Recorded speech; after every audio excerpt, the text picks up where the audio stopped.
미국이 이렇게 예상대로 금리를 올리면서 정부도 아침부터 긴급회의를 소집하는 등 우리 금융시장에 미칠 여파에 촉각을 곤두세우고 있습니다.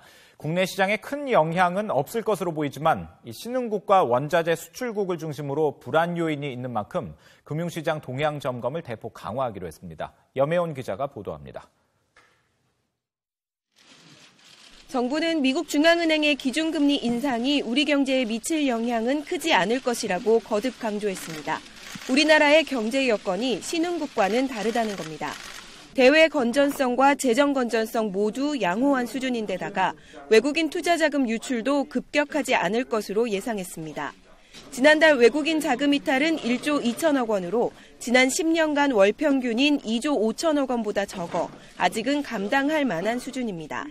정부는 이런 사실을 국제신용평가사와 각국의 중앙은행, 국부펀드 등에 적극적으로 알려 불안 심리로 인한 자금 회수를 막기로 했습니다. 정부는 국제신용평가사들을 대상으로 정례적인 협의 외에 컨퍼런스 콜 등 다양한 수단과 기회를 통해 우리 경제의 견고한 펀더멘탈을 홍보하는 데 적극적인 노력을 기울여 나갈 계획입니다. 일단 국제금융시장이 긍정적인 신호를 보내고는 있지만 불확실성이 완전히 해소된 것은 아니라고 보고 국내외 금융시장에 대한 모니터링을 강화할 방침입니다. 건전성이 좋지 않은 신흥국이 미국의 금리 인상 탓에 휘청거리고 우리도 그 여파에 휩쓸릴 가능성을 우려하는 겁니다. 필요하면 그동안 준비했던 비상계획에 따라 대응하기로 했습니다.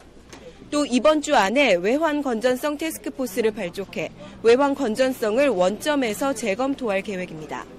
한국은행도 금융시장의 변동성이 과도하다고 판단되면 시장 안정화 대책을 강구하기로 했습니다. 이와 함께 정부는 급증하는 가계부채 문제 관리에 집중하고 한계 기업 구조조정도 최대한 이른 시일 안에 해결하는 등 국내 위험 요인을 없애기로 했습니다. YTN 염혜원입니다.